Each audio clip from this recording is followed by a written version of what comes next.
Today's topic is interval as subset of R. ठीक है, तो let us take A and B belongs to R where A is less than B. ठीक है, the intervals of subset is divided into 4 parts: open interval, closed interval, open, closed and closed open. First we are going to discuss about open interval. ठीक है, तो open interval से हम लोग को क्या बनाना है, एक सेट बनाना है. तो ओपन इंटरवल्स जैसे ए और बी जो रियल नंबर को बिलोंग करा, तो इसका मतलब हुआ कि open interval A B is denoted by this. We will take that, हम लोग लेंगे ए और बी. ये आपका ए हुआ रियल नंबर पे. जब इसको रियल नंबर लाइन पे इसको हम लोग डिनोट करते हैं या देखते हैं, तो हम लोग देख रहे हैं कि ए और बी क्या है, ओपन है. ठीक है, ए और बी इसका क्या है, ओपन है. इसका मतलब हुआ कि जो इसका सेट बनेगा, capital A is equal to x belongs to R. X जो है, जो एक्स का मतलब हुआ कि ए एक्स बी. जैसे ए बिलोंग्स टू आर हम लोग बोले थे, जिसमें ए क्या होता है, बी से छोटा होता है. तो इसी आधार पर ओपन इंटरवल्स हम लोग 4 पार्ट में डिवाइड किए. फर्स्ट क्या है, ओपन इंटरवल.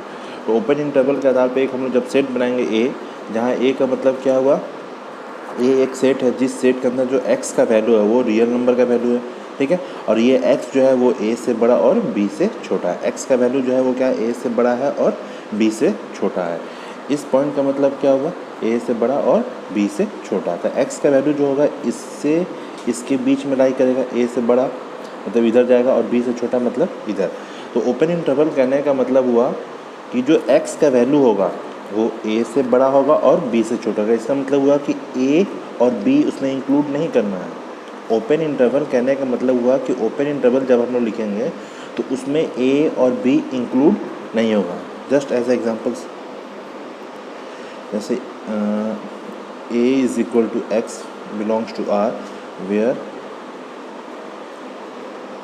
ठीक है, तो इसका जब हम लोग नंबर लाइन पर रिप्रेजेंट करेंगे, ये हुआ 1 2 3 4 5 6 और ये 7. तो ए जो है वो रियल नंबर का सेट है. ठीक है, जिसमें x का जो वैल्यू होगा वो 1 से बड़ा मतलब इसके इधर होगा और 7 से छोटा मतलब इसके इधर. 1 से बड़ा मतलब 2 3 और 7 से छोटा मतलब 6. तो x का जो वैल्यू होगा वो क्या हो जाएगा, 2 3 4 5 6. मतलब हम लोग का जो सेट मिलेगा वो क्या मिलेगा, 2 3 4 5 6. ठीक है, ये हम लोग का सेट हुआ. ठीक है, इससे हम लोग जो सेट बना ये हुआ. और इसका इंटरवल जब लिखने के लिए बोला जाएगा इंटरवल, तो ये इंटरवल होगा 1,7. इसका मतलब हुआ कि 1,7 का मतलब ये जो साइन है, इस साइन का मतलब हुआ कि 1 इंक्लूड नहीं है, और इस साइन का मतलब हुआ कि इस सेट में 7 भी इंक्लूड नहीं है. मतलब 1 से भी ओपन है और 7 से भी ओपन है. 1 नहीं इंक्लूड है, ना ही 7 इंक्लूड है. तो ओपन इंटरवल का ये होना है. नेक्स्ट है आपका, नेक्स्ट है हम लोग का क्लोज्ड इंटरवल. ठीक है, सेम यहीं पे a is equal to x belongs to R. A जो सेट है, a is equal to x belongs to R. मतलब x जो है वो रियल नंबर को बिलोंग कर रहा है. इसका मतलब हुआ कि a is greater equal to b. इस साइन का मतलब हुआ कि जो a हुआ और ये b हुआ, इस साइन का मतलब हुआ कि x का वैल्यू जो होगा वो a भी होगा और b भी होगा, क्योंकि यहाँ पे a से बड़ा और a के बराबर भी है और b से छोटा और b के बराबर भी है. मतलब x का जो वैल्यू होगा वो a से लेकर b, मतलब a भी इंक्लूड होगा और b भी इंक्लूड होगा. अगर एग्जांपल हम लोग वही वाला एग्जांपल लेते हैं कि x belongs to r 1 greater x equal to 7. ठीक है, तो ये जो सेट बनेगा a इज इक्वल टू 1 2 3 4 5 6 और 7. और जो इसका इंटरवल बनेगा वो इंटरवल क्या हो जाएगा, interval is equal to closed interval 1 comma closed interval 7. इस साइन का मतलब हुआ कि 1 भी इंक्लूड है और इस साइन का मतलब हुआ उस सेट में 7 भी इंक्लूड है. अगर ये रहता हम लोग का साइन, तो हम लोग क्या बोल सकते थे कि 1 इंक्लूड नहीं है. इसका मतलब हुआ ओपन इंटरवल, मतलब जो इंटरवल हम लोग को दिया जाए वो इसको इंक्लूड नहीं करना है. ठीक है, और इस साइन का मतलब हुआ कि जो इंटरवल है उसको इंक्लूड करना है. थर्ड है हम लोग का ओपन क्लोज्ड इंटरवल. ठीक है, A is equal to x belongs to R, A से जो हम लोग का एक्स और बी, मतलब ये जो वैल्यू है ए का एक्स का वो ए से बड़ा है और बी से छोटा और बी के इक्वल, मतलब एक्स का जो वैल्यू है वो एक साइड से ओपन है और दूसरे साइड से क्लोज्ड है। मतलब जो ये इंटरवल होगा ए और ये बी, तो इस इंटरवल में ए को इंक्लूड नहीं करेंगे, इंक्लूड क्या होगा आपका बी। मतलब जब ये सेट हम लोग का 1 और 7 का ही लेंगे तो 1x और इक्वल टू 7 जब इसका सेट बनेगा तो वो हो जाएगा ए इज़ इक्वल टू 2, 3, 4, 5, 6 और 7, और इंटरवल जब इसका लिखेंगे तो हम लोग 1 इंटरवल 7, इसका मतलब क्या हुआ कि 1 इंक्लूड नहीं होगा और इस साइन का मतलब क्या हुआ 7 इंक्लूड होगा। Fourth is closed open interval, let A is equal to x belongs to R, यहाँ पर ए एक्स बी, मतलब x का जो वैल्यू है a के बड़ा और a के इक्वल भी है और b से छोटा, मतलब जो इसका इंटरवल होगा a और b का, इसमें a को इंक्लूड करेंगे बट b इंक्लूड नहीं होगा।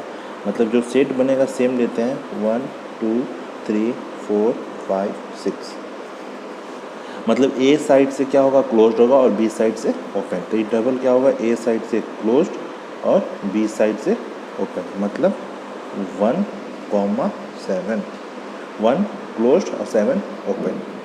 ठीक है,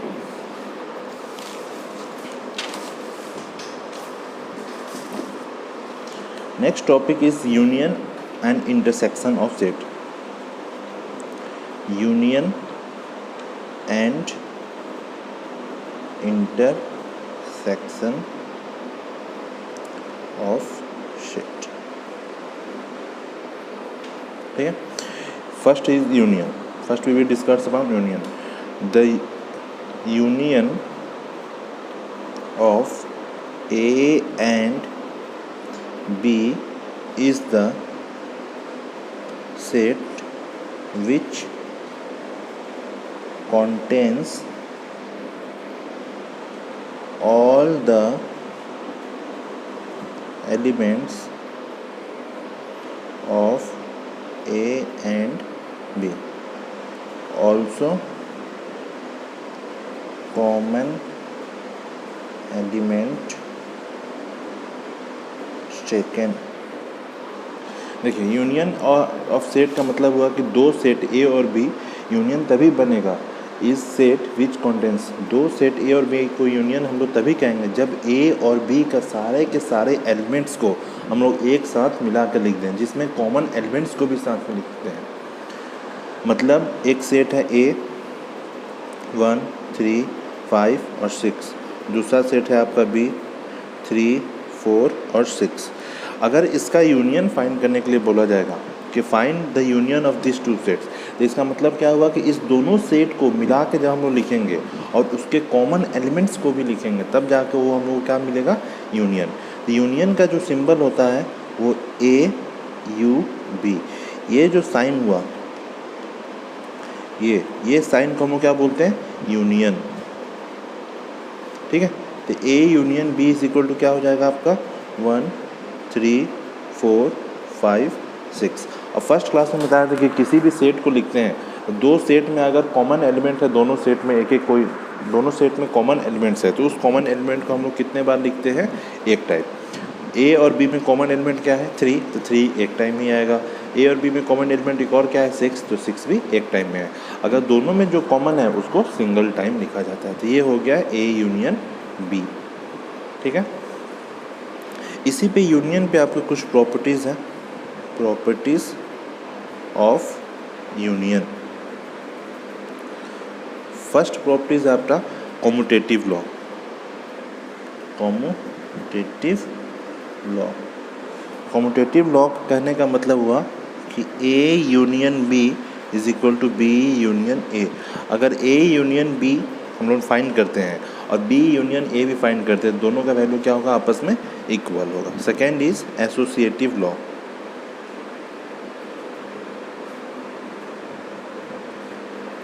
ए union B whole union C is equal to A union B union C. A union B union C.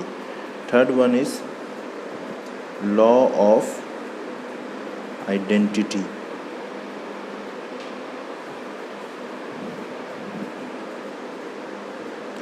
A union phi is equal to A.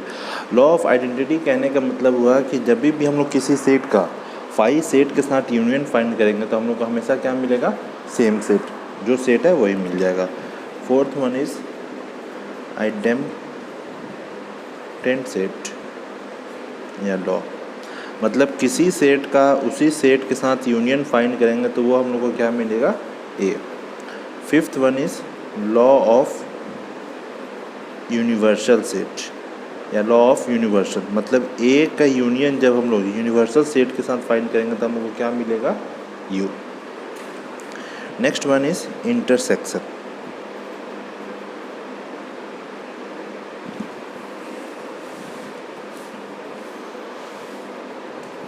Intersection of set. Two set A and B is said to be intersection if only common elements are taken. दो set ए और B तभी intersection कहलाएगा जब दोनों set का सिर्फ और सिर्फ ओनली कॉमन एलिमेंट्स, मतलब सिर्फ और सिर्फ कॉमन एलिमेंट्स ही हम लोग उसमें से लेंगे. जैसे एक सेट हुआ ए 1 2 3 4, बी एक सेट हुआ 1 2 5 6. तो जब इसका हम इंटरसेक्शन फाइंड करने के लिए मतलब होगा तो इंटरसेक्शन का सिंबल होता है नीचे की तरफ. जैसे हम लोग यूनियन ऊपर की तरफ खुला हुआ था वैसे इंटरसेक्शन नीचे की तरफ हो जाएगा. ठीक है, ये हुआ इंटरसेक्शन का सिंबल.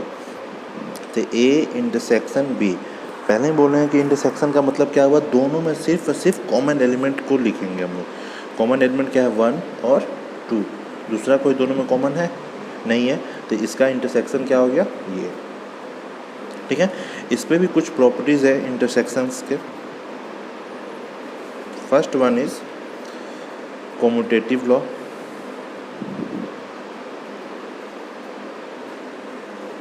मतलब कि A intersection B is equal to B intersection A. A का इंटरसेक्शन अगर बी के साथ करते हैं तो अगर बी का इंटरसेक्शन ए के साथ करते हैं तो दोनों का वैल्यू क्या होगा, सेम आएगा. Associative law. A intersection B intersection C is equal to A intersection B intersection C. A और बी का इंटरसेक्शन अगर सी के साथ करते हैं तो वैसे ही बी और सी का इंटरसेक्शन करके ए के साथ इंटरसेक्शन करेंगे तो दोनों का वैल्यू क्या होगा, सेम होगा. Third one is law of universal sets. अगर ए का इंटरसेक्शन यू के साथ करेंगे तो हम लोग को ए ही मिलेगा. Fourth one is law of identity. जैसे यूनियन में क्या करते थे, अगर ए का यूनियन फाई के साथ करते थे हम लोग क्या मिलता था, ए मिलता था. वैसे ही ए का यूनियन इंटरसेक्शन अगर हम लोग फाई के साथ करेंगे तो भी ए मिलेगा. And last one is idempotent law. इसका मतलब हुआ कि अगर ए का इंटरसेक्शन ए के साथ करते हैं तो हम लोग को क्या मिलेगा, ए ही मिलेगा.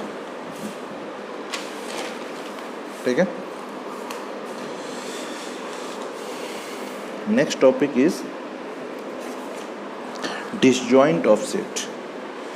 ठीक है, डिसजॉइंट ऑफ सेट करने का मतलब हुआ DISJOINT,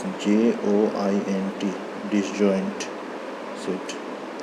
दो सेट डिसजॉइंट तभी कहलाएगा जब दोनों में कोई कॉमन नंबर नहीं हो, कोई भी कॉमन, जैसे नो कॉमन मेंबर्स या एलिमेंट. दो सेट डिसजॉइंट तभी कहलाएगा जब दोनों में कोई कॉमन मेंबर नहीं हो. जैसे ए एक सेट है ए बी सी का और बी ई एफ और जी का. इस दोनों सेट में कोई कॉमन एलिमेंट है नहीं है, तो इसका मतलब क्या हुआ, ये दोनों सेट क्या है, डिसजॉइंट सेट. उसके बाद आता है आपको complement of set.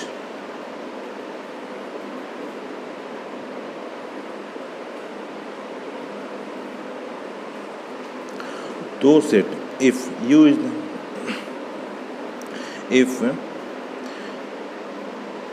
U is universal set, then complement of set A with respect to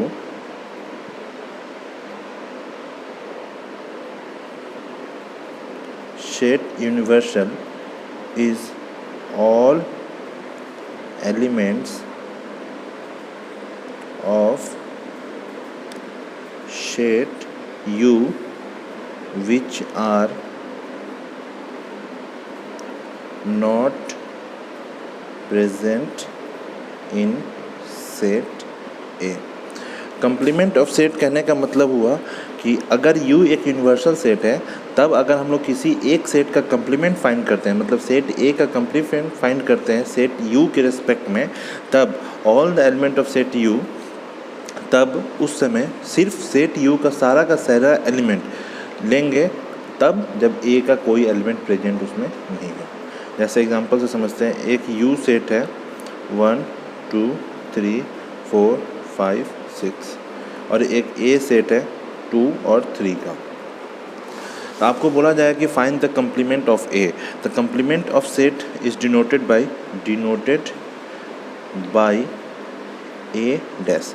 किसी भी सेट का कंप्लीमेंट फाइंड करते हैं तो उस सेट का कंप्लीमेंट हम लोग तभी फाइंड करेंगे जब यूनिवर्सल सेट दिया हुआ है। अगर कोई सेट का कंप्लीमेंट फाइंड करने के लिए बोला जाएगा तो सबसे इंपॉर्टेंट कंडीशन क्या है कि वहाँ पे एक यूनिवर्सल सेट होना चाहिए। अगर यूनिवर्सल सेट नहीं है तो कोई कंप्लीमेंट फाइंड नहीं हो सकता है। तो सबसे इंपॉर्टेंट चीज़ क्या हुआ हम लोग का कंप्लीमेंट फाइंड करने के लिए? Universal set.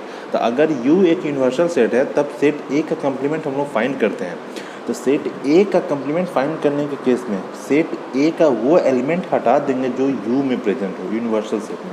मतलब सेट A का वो एलिमेंट हट जाएगा जो सेट U में प्रेजेंट हो। ठीक है।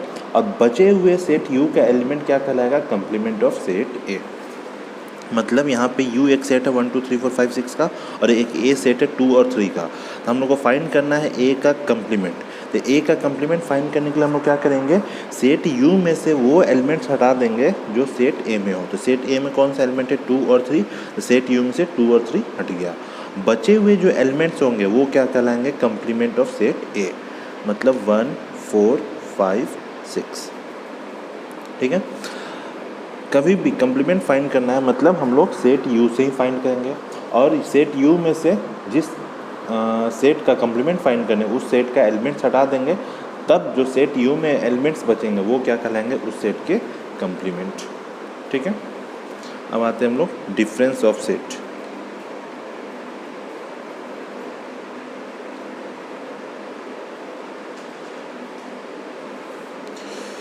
डिफरेंस ऑफ सेट करने का मतलब जैसे एक सेट है हम लोग का A E I O U का ले लिए, एक सेट हम लोग ले लेते हैं B का A I K और U।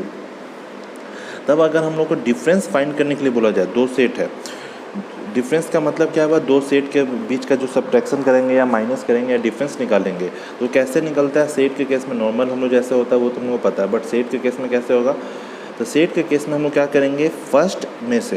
फर्स्ट सेट में से वो एलिमेंट्स हटा देंगे जो सेट B में प्रेजेंट हो। सेट B में फर्स्ट सेट का कौन कौन से एलिमेंट A और I प्रेजेंट है, हट गया। तब बचे हुए जो एलिमेंट सेट A में प्रेजेंट है, जो बचा हुआ एलिमेंट सेट A में प्रेजेंट होगा वो क्या कहलाएगा? A माइनस B का डिफरेंस। नहीं समझे?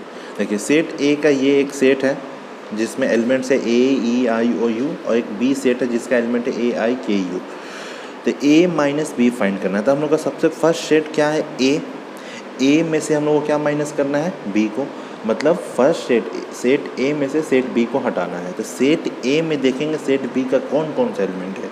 तो सेट A में सेट B का कौन सा एलिमेंट है? A I U। Set B का ये एलिमेंट्स हट जाएगा, A I और U हट जाएगा। तब जो सेट A में एलिमेंट्स प्रेजेंट हुआ वो क्या कहलाएगा? A minus B। मतलब E और O। अगर यही B माइनस A बोल देगा फाइंड करने के लिए, तो B में से हम लोग क्या हटाएंगे? A का एलिमेंट्स। तो B में कौन कौन सा एलिमेंट, मतलब B में से हम लोग किसका एलिमेंट हटाएंगे? A का। तो देखेंगे B में और A में कौन कॉमन है। ए आई यू बी में कॉमन है, तो बी में से ए आई और यू हट गया, तब जो बचा एलिमेंट बी में वो क्या क्या कहलाएगा, बी माइनस ए का answer.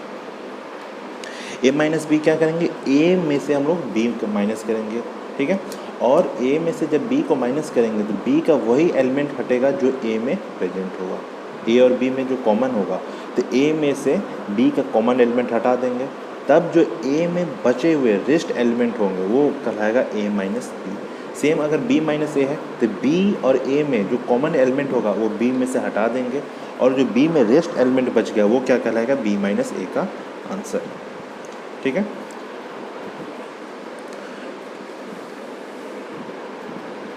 That's all for today.